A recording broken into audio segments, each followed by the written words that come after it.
فين يا راجل؟ وداها ناحيه مدرجات الزمالك، وتاني هجمه خطر، يقدر يجيب جول، يقدر يجيب جول، جول جول جول للنادي المصري. هجمه مرتده سريعه جدا ملعب استاد النادي المصري، وادي الهدف سعيد ربيع. اهي لحظه تقدم محمد عبد المنصف، وادي الخطا القاتل لدفاع نادي الزمالك بيكلفه جول على طول.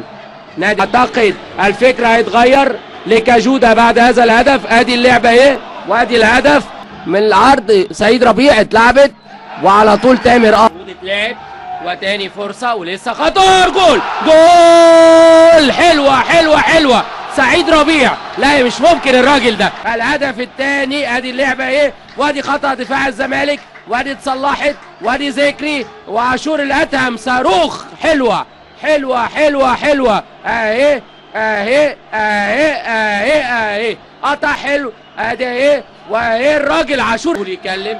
ادي اللعبه تاني، ادي التصليحه، وادي رجل عاشور الادم. الراجل ده رجله مظبوطه 100 100. اهي الخطا، ادي خطا تامر عبد الوهاب، ادي باسم وجدي، ادي سعيد ربيع، وادي عاشور الادهم. قمتي قلشه توصل على طول لسعيد ربيع، سعيد ربيع وعايز يعدي. اهي الصفتي مع سعيد ربيع، الصفتي وسعيد ربيع، ادي اللعبه ماسكه، وادي خبطه كده شويه.